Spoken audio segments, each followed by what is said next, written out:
Here we go. Well, I want to thank everyone for being here tonight.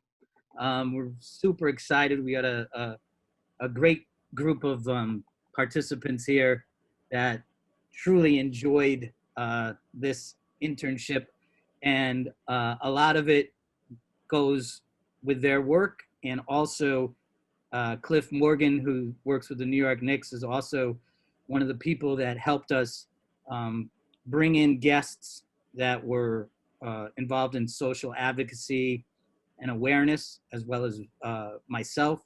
And what you're going to see is sort of a best of our group's use of Zoom and podcast as a platform for social advocacy to the youth who can greater absorb more messages this way. And I will leave it up to my talented team in the Hollywood squares of Zoom windows here. So if you're ready to do the intro, go for it. Hello. We created the Hudson Guild podcast to empower and educate young adults by interviewing people that have made social advocacy their priority. We hope that our voices can be heard not only locally, but globally. The Zoom podcast platform is a great way to expose young adults to what's happening. And we've had some great interviews during this internship that you'll get to hear about yourself. Today we have a sample of interviews, and our team will go over how each interview impacted their life. Frenchie, a native New Yorker who is an on-camera talent, gave us his motivation and mantra. Jalissa Williams shared her poetry about Breonna Taylor, which made it to the Breathe Project at Hudson Guild. Jim Furlong of Hudson Guild gave us his creative process in making and the Breathe Project. Consulting artist Julian Atkins talks about working on the Breathe Project at Hudson Guild. And finally, Gigi Blanchard talks about her work for literacy for incarcerated teens. We all had an incredible time participating in this internship, and now we bring you the HGPC, the Hudson Guild podcast.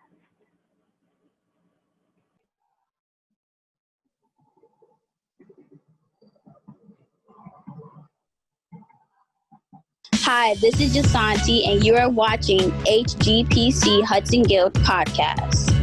What advice or statement or quote would you give your fans/supporters that want to make something out of themselves and that looks up to you? I have a few, but I'll give you one that's like really special to me. Every morning you have two choices: continue to sleep with your dreams or wake up and make them happen. Okay, so like, what does that mean to you, like personally? Exactly what it says. So the way that I think about things, especially during this time where we've lost so many people due to COVID, right? Yeah. And then you have the opportunity where you've been so blessed and so fortunate to wake up this morning, right? So it's like you can be in two different shoes right now. You could literally be in the hospital attached to a machine right now, or what you are right now, where the fact is that you get to wake up, you're alive, the sun is out. I'm sure it's hot in New York because it's the summertime right now, but it's like you have the opportunity. You have the opportunity to do whatever you want, whether it is reaching out to somebody like me and hopping on the Zoom call, or hanging out with your friends. But you have the choice. It's up to you to really determine like what your future is. Okay.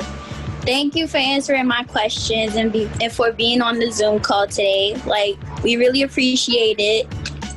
Thank you. Keep doing what you're doing. Thank you. You're going to get there. You're going to get much higher. Keep going. We going. I appreciate it. Period. Yep. Hi, this is Jasanti, and you are watching HGPC Hudson Guild podcast. Hi, so Frenchie is a world-class entertainer, TV host, actor, and producer from Queens, New York. He moved to LA to pursue his career and to prove to himself that he can make it in life. During the Zoom call, he told us that with hard work, effort, and motivation, your dreams can come true. Not only is he an inspiration to many people, but as well to most of the Black community.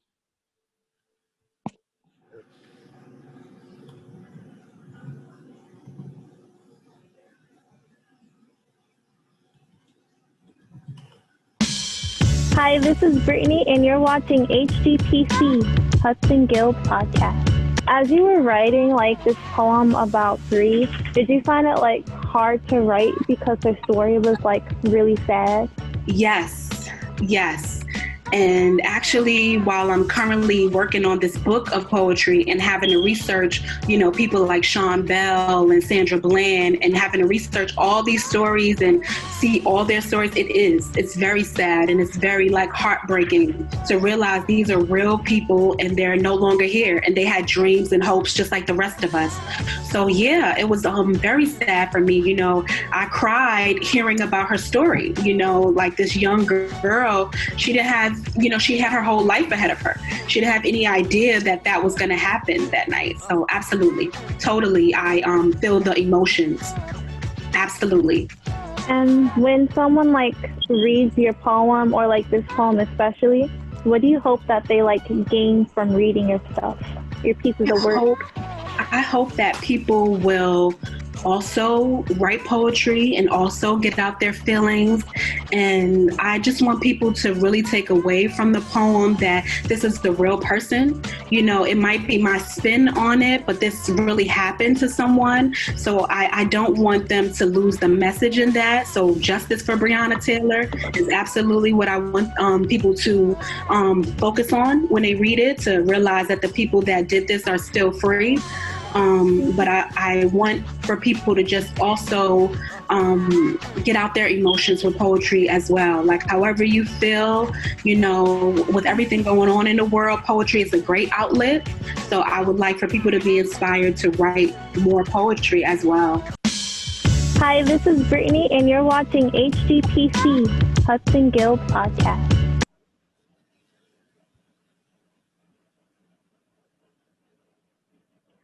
Jalissa is a very inspirational Black woman. She gives a voice to the voiceless through her poems. She not only inspired me through her art, but her drive. She taught us if the door isn't open, make your own.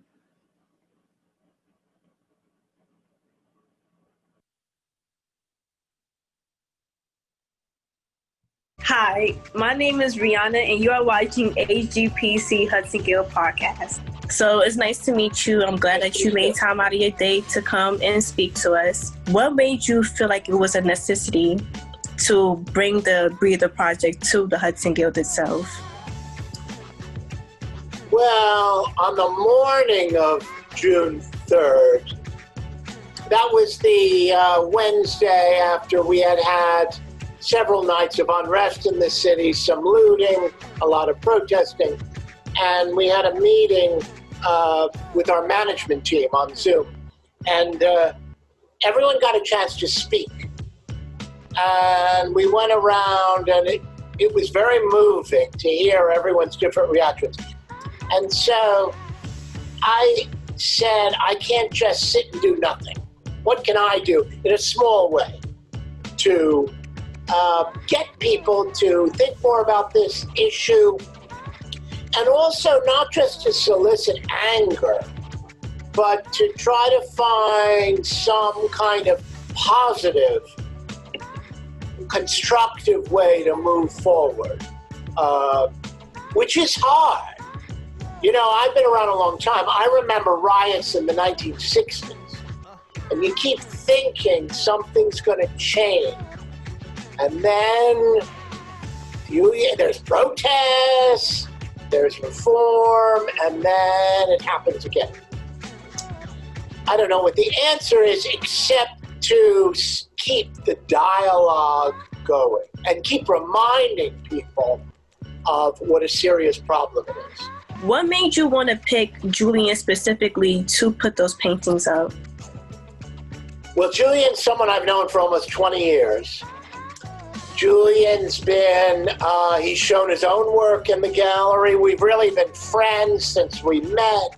He's helped me, he's volunteered. He believes in what Hudson Guild does, and he's a gifted artist with a unique perspective. Most of Julian's work is political. In fact, I've said to Julian several years ago, why is all of your work about race? And he said, because that's the most important issue for me. Hi, my name is Rihanna, and you are watching HGPC Hudson Gill Podcast. Hello, my name is Rihanna, and I would like to talk a little about Jim Furlong. Jim Furlong came to the Hudson Gill Podcast to not only talk about his performing arts achievements, but to talk about the Breather Project he brought to the Hudson Guild to bring awareness to the community about how the Black Lives Matter movement is not only a black and white issue, but a universal issue also.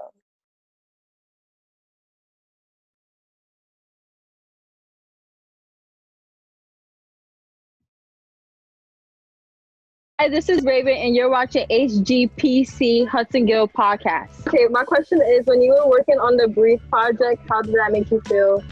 It made me feel a sense of purpose. Because I'll tell you a quick story. I know I'm long-winded, so I'm gonna tell a quick story. I got a friend that lives in Minneapolis, Minnesota. And when George Floyd was killed, he called me. We went to school together. And he was like, I gotta do something. I felt like I was tired of hearing I can't breathe. And so we decided after discussing things that we should breathe. And that's where it came from. The Breathe Project is that we're gonna breathe life into our movement, and we're gonna breathe. We're not gonna tell people we can't breathe. We're gonna tell them that we're gonna breathe too. And that's where that came from. Hi, this is Raven, and you're watching HGPC Hudson Gill Podcast. Mr. Julian is an inspirational artist who portrays current issues and politics into his artwork. His artwork mainly focuses on the injustices of African American people and other minorities that they face daily. His artwork is the representation we need to get our voices across. I find him to be a very inspirational man in today's time.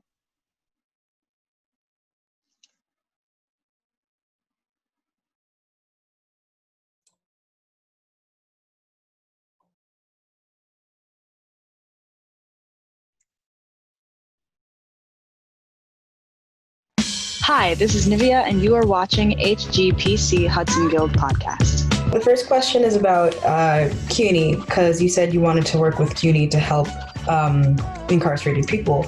So how do you think that will influence their future, and how do you plan on working with CUNY exactly?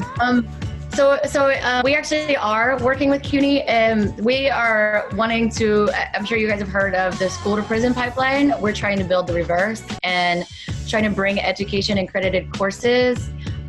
We actually heard that the DOE wasn't going to be in some centers, so we hurried up and forged a couple of partnerships and brought in credited courses. Actually, they just completed them to the juveniles with Kingsborough.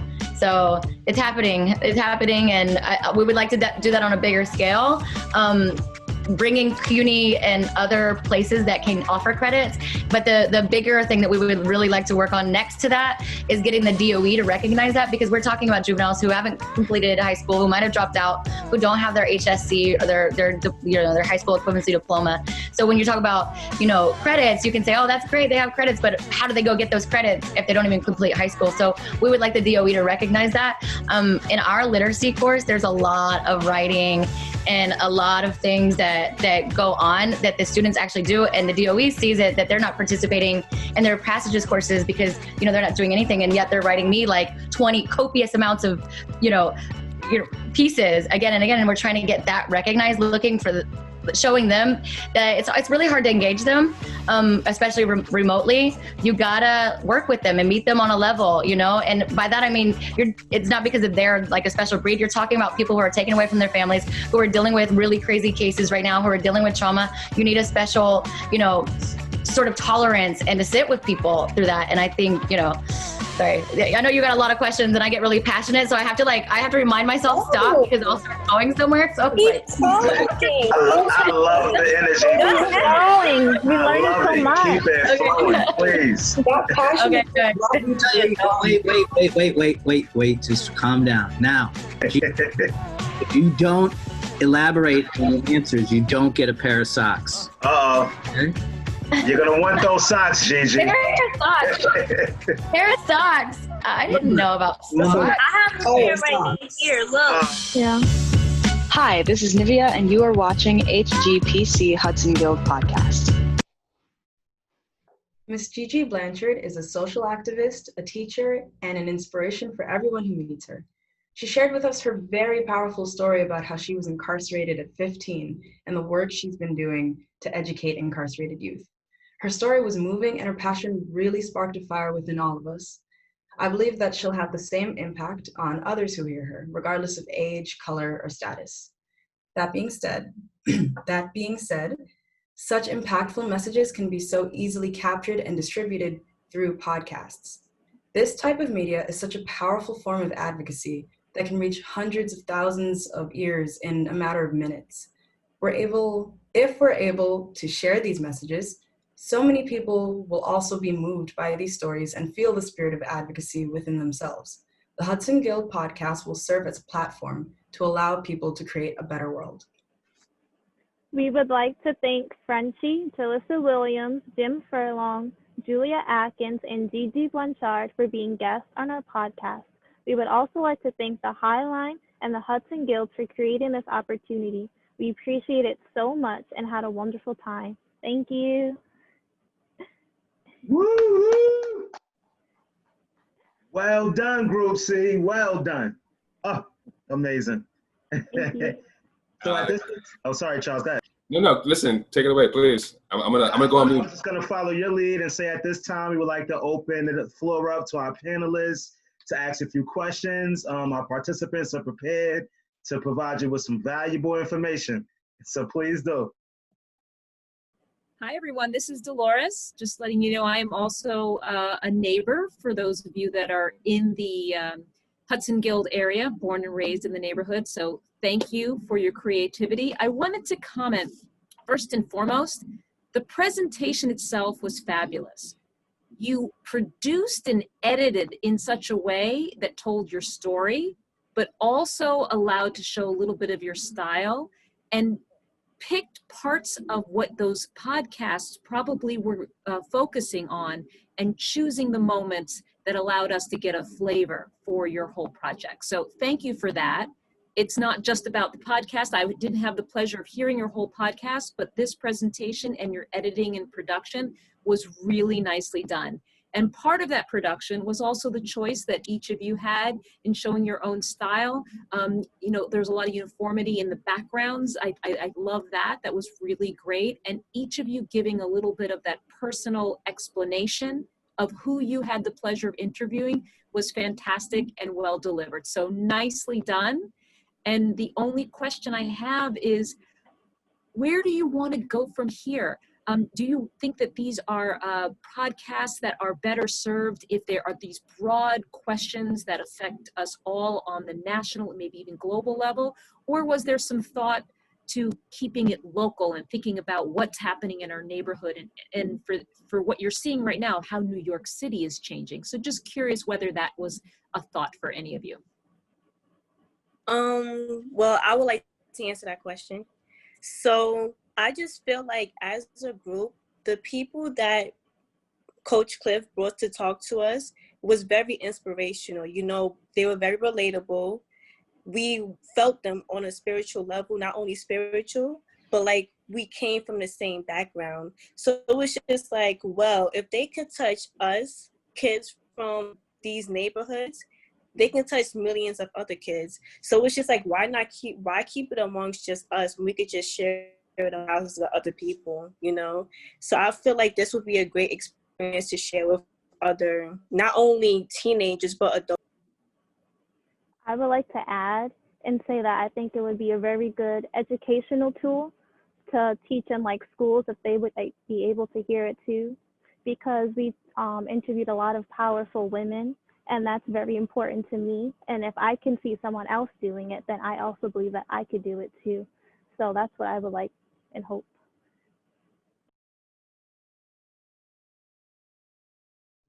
I don't have a question. I just cannot. I am sitting here completely amazed that you all achieved this in this short period of time. And I'm just really feeling lucky that I got to watch it. Bravo, y'all. Amazing. Thank you. Thank you so much. Thank you. So I'm curious. My name is Carrie. I work with NYCHA. How did you decide amongst each other as a team who you were going to interview? Did you get to each decide who you were interested in interviewing and then you went with it into production? Or was that a collaborative decision? And how, if this project is to continue, how would you continue to select more people to interview and what would that process look like? Take your time. That was a big question. Yeah, Philip, please.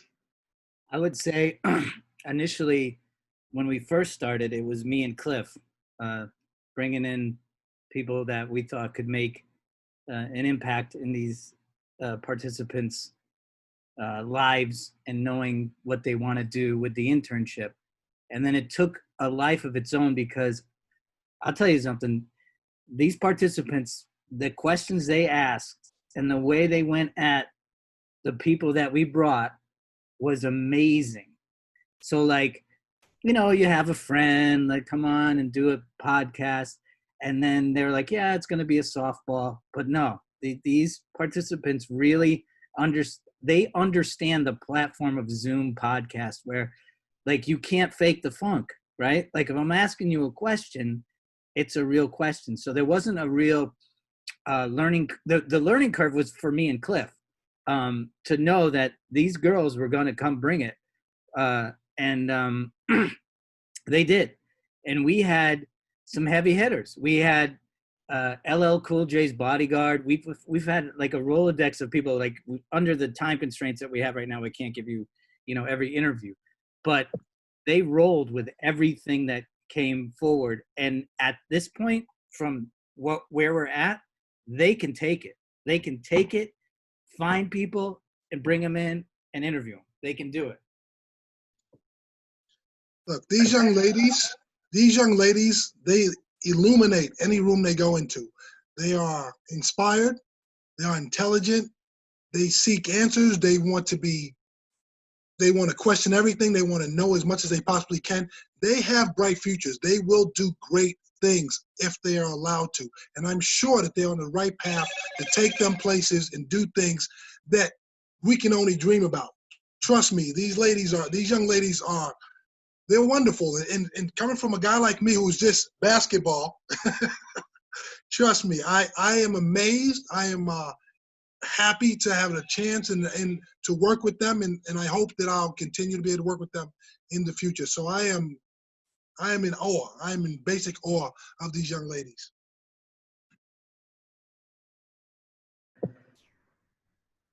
Yeah, I definitely have to second both with Philip and Coach Cliff said. Just to give you a little bit more content, Philip is our like program assistant kind of go-to guy. You know, whenever we need to get the wheels rolling, Philip hops in without any challenges. He doesn't complain. He listens to the vision, you know, and then kind of proceeds forward. Yeah. One thing for everybody that didn't get a pair of socks. Get a pair of socks. Okay. Charles, no. Thank you for that. And I also have to specially thank, you know, Coach Cliff. He runs our healthy lifestyle structured basketball program at Hudson Guild.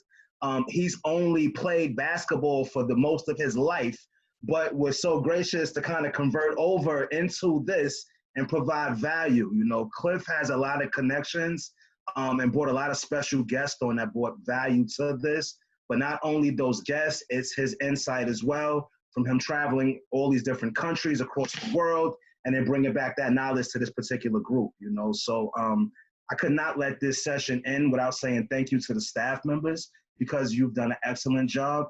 You know, Group C, we already had conversations.